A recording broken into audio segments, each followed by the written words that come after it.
नमस्कार, capital TV देख रहे हैं आप। मैं हूं आपके साथ हर्ष भारद्वाज। बात पथिकी में आपका बहुत बहुत स्वागत है। बात पथिकी करेंगे कि क्या मदरसों से आतंकी पैदा होते हैं, क्योंकि केशव प्रसाद मौर्य जो कि उत्तर प्रदेश के डिप्टी सीएम है, उनकी तरफ से एक बड़ा बयान सामने आता है और वो कहते हैं कि उत्तर प्रदेश हो या फिर कहीं का भी मदरसा, वहां से आतंकी पैदा होते हैं। इस पर बवाल मचा हुआ है। विधानसभा के अंदर से लेकर विधानसभा के बाहर तक हंगामा बरपा है और मौलाना मदनी से लेकर रिजवी और कई मौलानाओं के बयान भी इस पर सामने आ गए हैं और वो लताड़ लगाने का काम कर रहे हैं। लेकिन आज इसी की सच्चाई जानने की कोशिश करेंगे, क्योंकि बात तो पते की है। और क्या ये मुद्दा 2027 विधानसभा चुनाव तक गूंजेगा, इसी को लेकर दो खास मेहमान मेरे साथ जुड़े हुए हैं। रशीदी साहब मेरे साथ जुड़ रहे हैं, AIIKA के अध्यक्ष हैं। रशीदी साहब, आपका बहुत बहुत स्वागत कर रहा हूं। आप मेरे साथ जुड़े, एक बार फिर से आपने समय निकाला। राम जी, आपका भी बहुत बहुत स्वागत है। आप राजनीतिक विश्लेषक के तौर पर मेरे साथ जुड़ रहे हैं। रशीदी साहब, मैं सबसे पहले आप ही के पास आ रहा हूं, क्योंकि स्वागत के साथ आपसे सवाल ले रहा हूं। योगी आदित्यनाथ विधानसभा के बाहर अभी बोल रहे हैं, तो बता रहे हैं कि कैसे समाजवादी पार्टी ने हिंदू हो या मुसलमान दोनों के साथ धोखा किया। लेकिन दूसरी तरफ केशव प्रसाद मौर्य ये बता रहे हैं कि मदरसों से आतंकी पैदा होते हैं। आपका इस पर सबसे पहले क्या कहना है, क्योंकि आपकी सबसे पहली प्रतिक्रिया कैपिटल टीवी पर, हमारे चैनल पर होगी। क्या आप इस मसले को लेकर कहेंगे, क्योंकि कट्टरवाद जन्म लेता है तो मदरसे से लेता है, ये उप मुख्यमंत्री साहब कह रहे हैं। देखिए, उत्तर प्रदेश में 16,000 मदरसे ऐसे हैं जो गवर्नमेंट से एफिलेटेड हैं। गवर्नमेंट उनको एड देती है, गवर्नमेंट उनका इंफ्रास्ट्रक्चर देती है, गवर्नमेंट जो है उनका टीचरों की तनख्वाह देती है, सिलेबस गवर्नमेंट तैयार करती है।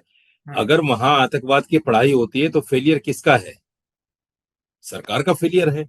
इसमें तो कुछ बोलने जैसी कोई चीज है ही नहीं।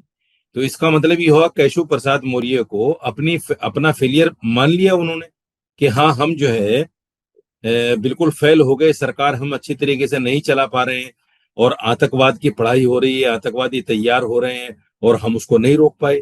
ये तो बहुत बड़ा, उनको तो माफी मांगनी चाहिए इसके लिए, क्योंकि वो संवैधानिक पद पर बैठे हैं और संवैधानिक पद पर बैठकर इस तरह की बातें जो वो कर रहे हैं, उनको तो सरेआम माफी मांगनी चाहिए यूपी की जनता से कि पिछले 10 सालों में वो इस काम को नहीं रोक पाए। ठीक है राम जी, रशीदी साहब ही कह रहे हैं कि माफी मांगनी चाहिए उप मुख्यमंत्री साहब को, क्योंकि मदरसे से कोई आतंकी पैदा नहीं होता और अगर होता भी है तो ये तो सरकार का फेलियर है ना। क्योंकि देखिए, पिछले दिनों जो मदरसों पर कार्रवाई की गई है उसको लेकर योगी आदित्यनाथ हो या फिर तमाम बीजेपी के कई लीडर, उन्होंने सबूत भी दिए हैं कि देखिए, संदिग्ध व्यक्तियों को पकड़ा गया, पाकिस्तानी हैंडलर्स के साथ उनका संपर्क था, कार्रवाई हो रही है। तो आखिर क्यों अखिलेश यादव से लेकर तमाम मौलाना चिल्ला रहे हैं? राम जी, ये बात तो अपनी जगह बिल्कुल सही है कि आतंकवाद की परिभाषा के हिसाब से अगर आप सभी मदरसों को इसलिए जिम्मेदार ठहराएं तो यह न्यायोचित नहीं होगा। हाँ, ये हो सकता है, आप सरकार में है, ताकत है आपके हाथ में, आइडेंटिफाई करिए कौन से मदरसे इस तरह से गैर कानूनी तरीके से काम कर रहे हैं और वहाँ आतंकवाद के क्या पुख्ता सबूत आपके पास है, उनको पकड़ के उनको संचालकों को सबको जेल के अंदर भरिए, उन पर मुकदमे चलाइए राष्ट्रद्रोह के। और उससे भी ज्यादा खतरनाक चीज ये है कि मदरसे ही क्यों, अरे JNU में क्या आतंकवादी पैदा नहीं होते? इसके अलावा अलीगढ़ मुस्लिम यूनिवर्सिटी में क्या फंडामेंटल आतंकवादी भी निकलते हैं, विद्वान भी निकलते हैं? तो ये तो ऐसी चीज है, समुद्र है, समुद्र में हीरे भी होते हैं, मोती भी होते हैं, समुद्र में जहर भी होता है। तो इसके ऊपर डिपेंड करता है कौन किसको क्या देख रहा है। आज की तारीख में आतंकवाद की जो परिभाषा है वो क्या है? हिंसा फैलाना आतंकवादी है, स्वयं के आर्थिक लाभ के लिए गुंडागर्दी करना, लूटपाट करना, लोगों को भड़काना, उनमें राजनीतिक विद्वेष के अलावा सामाजिक और धार्मिक विद्वेष पैदा करके समुदायों के बीच अशांति पैदा करना, ये आतंकवाद के अंतर्गत आते हैं। और इन आतंकवादों में अभी तक जितना भी रिकॉर्ड है पुराना उठाकर देखिए तो 80% आतंकवाद जो आया है कहाँ से आया है? स्लीपर सेल से आया है। किनके स्लीपर सेल? पाकिस्तानियों के। लेकिन वो स्लीपर सेल अभी तक, जो मौर्य साहब ने कहा है, अधिकांश स्लीपर सेल जो हैं मदरसों से पकड़े गए हैं। अब ये सरकार की नाकामी ही कहा जाएगा कि आपने उनको पनपने के पहले क्यों नहीं पकड़ लिया। अब सवाल ये उठता है कि एक अगर नहीं, वो कह रहे हैं कि समाजवादी पार्टी की सरकार में नहीं पकड़ा जाता था, हमारी सरकार में पकड़ा जाता है। रशीदी साहब, मैं आपके पास आ रहा हूं क्योंकि केशव प्रसाद मौर्य हूं, या फिर पिछले दिनों में भी हमने देखा था, ब्रजेश पाठक का बयान भी सामने आया था। वो कह रहे हैं कि हमारी सरकार में तो पकड़ा जा रहा है, लेकिन अखिलेश यादव की सरकार में उन्हें पनाह दी जाती थी। अरे कहाँ पकड़ा जा रहा है, कहीं पकड़ा नहीं जा रहा है। सवाल ये है कि आपने एनएसए अजीत डोभाल का एक वीडियो वायरल हुआ है, वो देखा होगा, सुना होगा। उन्होंने कहा है कि 1947 के बाद में अब तक जितने भी आईएसआई के संपर्क में लोग पकड़े गए हैं देश में, उनमें 80% हिंदू हैं। तो उनके बयान को सच मानोगे या केशव प्रसाद के बयान को सच मानोगे आप? वो तो एनएसए हैं देश के आज के वक्त में, उनका खुद का अपना बयान है और उन्होंने कहा कि हाँ ये 2013 का मेरा बयान है। तो जब 80% हिंदू पकड़े जा रहे हैं पाकिस्तान के आईएसआई के साथ संपर्क में, आप कह रहे हैं कि पाकिस्तान के हैंडलर में मुसलमान पकड़े जा रहे हैं। मुसलमान तो 20%, 80% हिंदू हैं। तो आप ही कह रहे हैं कि हिंदू आतंकवादी होता है। आप ही कह रहे हैं हिंदू आतंकवादी। अगर आतंकवादी मुसलमान होता है तो आतंकवादी हिंदू भी होता है। पर राम जी, ऐसा है क्या? रशीदी साहब ये कह रहे हैं कि आतंकवाद का कोई धर्म नहीं होता। नहीं, या तो आतंकवाद का धर्म नहीं होता। अगर धर्म होता है तो वो हिंदू भी होता है, मुसलमान भी होता है। तो सर आतंकवादी हिंदू होता है ही। आप राम जी जल्दी से इस पे प्रतिक्रिया दीजिएगा, फिर मैं रशीदी साहब के पास जाऊं जल्दी से। देखिए, बड़ी सीधी सी बात है, आतंकवाद का ना तो हिंदू धर्म होता है, ना मुस्लिम होता है, ना सिख होता है, ना ईसाई होता है। आतंकवादी होता है। अब उसको बिला वजह ये कहना कि 80% हिंदू हैं, ये मेरे ख्याल से मन का एक भावना है, इसके पीछे कुछ नहीं है। रहा सवाल ये कि उसमें हिंदू कौन पाए जाते हैं, क्या हिंदू जो है धर्म पूछ के गोली चलाते हैं? ये अनावश्यक रूप से अपने पक्ष को सुदृढ़ करने का एक प्रयास है। हकीकत से अपने आप को दूर कर लीजिए, पर हाथ रख कर कहिए, क्या पुलवामा में और दूसरी जगह जो हुआ था वहां धर्म पूछकर गोली नहीं मारी गई थी? वो आतंकवादी थे।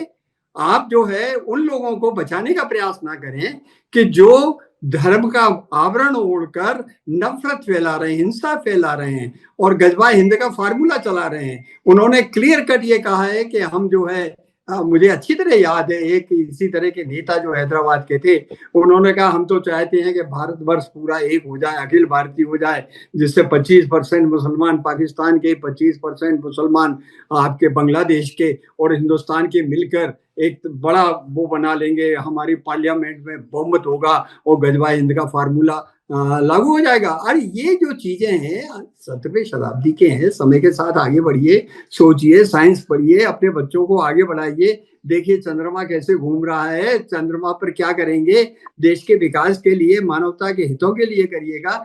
आज नहीं, आप देखिए राम जी, आप ये कह रहे हैं कि क्या मुसलमान अपने बच्चों को पढ़ाने की बात नहीं करता, वो सिर्फ ऐसी बात करता है या फिर जिहाद की बात करता है? सीधे सीधे खुल के बोलिए ना रशीदी साहब। इसमें सभी मुसलमानों को जोड़ना जो नहीं, रशीदी साहब से मैं सवाल लेता हूं। रशीदी साहब, क्या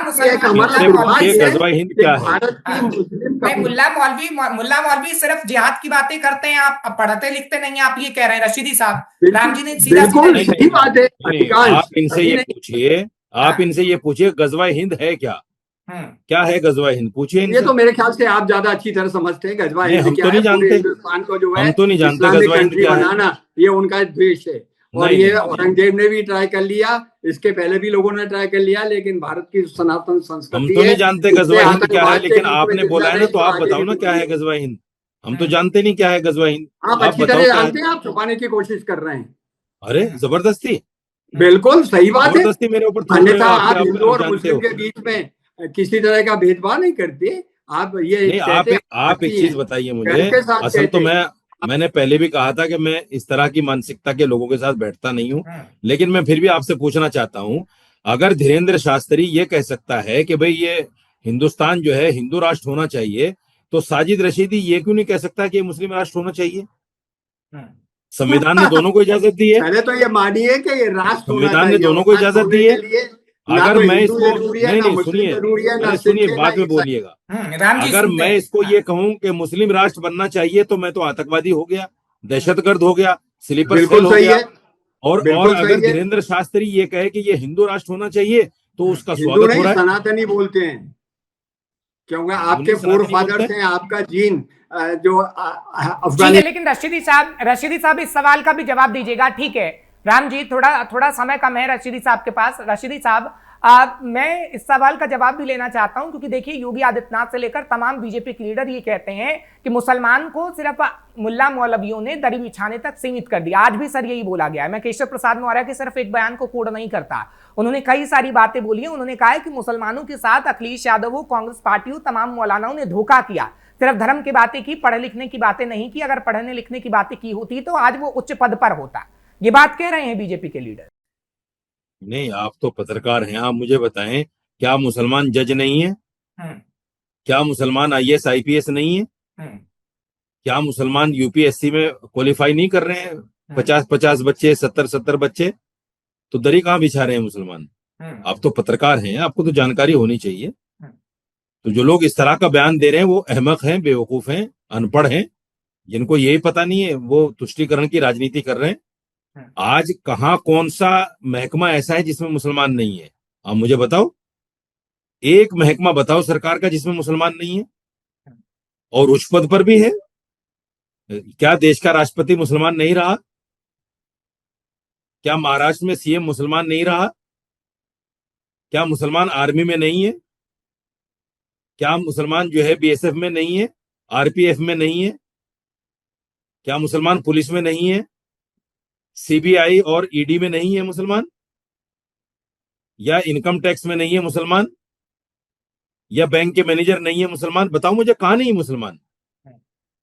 मुझे बताओ कहां नहीं मुसलमान? जो लोग ये कहते हैं कि मुसलमान नहीं है उच्च पद पर, वो तो बेवकूफ हैं, जाहिल हैं एक नंबर के, उनको तो पता ही नहीं है। तो योगी आदित्यनाथ और केशव प्रसाद मौर्य जाहिल है? बिल्कुल जाहिल है, जब उनको ये पता नहीं सरकार में होते हुए कि भाई मुसलमान आज के वक्त में जज भी है। वो जो एक फैसला सुनाया था अभी मध्य प्रदेश में एक जज ने, जिसके खिलाफ लोग सर तन से जुदा करने की बात कर रहे हैं, क्या वो मुसलमान नहीं है? बताओ आप मुझे। आप ये ही तो कह रहे हैं बेवकूफी की बातें हैं ना। बीजेपी जाहिल मानसिकता वाली है, योगी आदित्यनाथ जाहिल हैं जो ऐसी बातें करते हैं केशव प्रसाद मौर्य। नहीं, मैंने तो नहीं कहा कि योगी आदित्यनाथ जाहिल है, ये तो आप कह रहे हैं, मैंने तो नहीं कहा। मैंने तो ये कहा है कि जो आदमी ये कहे कि उच्च पद पर मुसलमान नहीं है, तो वो अनपढ़ ही कह सकता है इस बात को। पढ़ा लिखा आदमी जिसको समाज की और फिर सरकार में रहते हुए जिसको ये पता ना हो कि भाई मुसलमान कहाँ कहाँ है, किस किस जगह है। योगी आदित्यनाथ जी का तो एक ड्राइवर खुद मुसलमान था।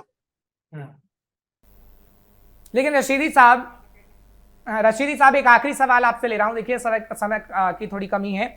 अगर मैं मुसलमानों की बात करूं सर, अभी हम देख रहे हैं विधानसभा का सत्र चल रहा है और मुसलमान और हिंदुओं को लेकर पार्टियों की खींचतान चल रही है। हिंदुओं को लेकर योगी आदित्यनाथ ये कह रहे हैं कि समाजवादी पार्टी और कांग्रेस ने हिंदुओं के साथ धोखा किया, तो मुसलमान को लेकर भी ये कहा जा रहा है कि समाजवादी पार्टी और कांग्रेस ने मुसलमानों के साथ धोखा किया है। मैं बस इतना समझना चाहता हूं आपके माध्यम से कि जो तमाम मौलाना हैं, बुद्धिजीवी हैं, मुसलमानों को लेकर उनका रुख क्या है, क्योंकि अभी मुसलमानों के जो 20% संख्या है वो किस और जाएगी अभी पर्टिकुलर ये पता नहीं लग रहा है। हम भी सर्वे कर रहे हैं ग्राउंड जीरो पर जाके, तो हम ये समझना चाहते हैं, स्थिति को भापना चाहते हैं कि आखिर मुसलमानों का रुख किसी और जा रहा है।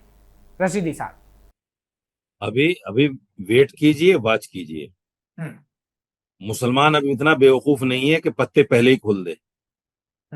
मुसलमान अब बहुत समझदारी से काम ले रहा है और मुसलमान वक्त आने पर पत्ते खोलेगा। किसको बढ़ाना है, किसको घटाना है, वो वक्त आने पर बताएंगे। चलिए ठीक है रशीदी साहब, आप जरूर आइएगा, क्योंकि 2027 तक मैं आपको जरूर इनवाइट करता रहूंगा जब तक कि इलेक्शन होते रहेंगे। आपका बहुत बहुत शुक्रिया, आपने इतना समय दिया और आप हमारे साथ जुड़े हैं, बहुत बहुत शुक्रिया। राम जी, आपका भी बहुत बहुत शुक्रिया। फिलहाल इस वक्त हमारे साथ जो खास मेहमान जुड़े हुए थे उनसे हम चर्चा कर रहे थे कि मुसलमानों की स्थिति उत्तर प्रदेश में क्या रह गई है और क्या वाकई मदरसे से मुसलमान निकलता है, क्योंकि इस पर भारी बवाल मचा हुआ है विधानसभा से लेकर सड़क तक। मुझे इजाजत दीजिएगा, कल फिर आपके सामने बात पते के लेकर हाजिर होंगे, खास मेहमान होंगे। नमस्कार।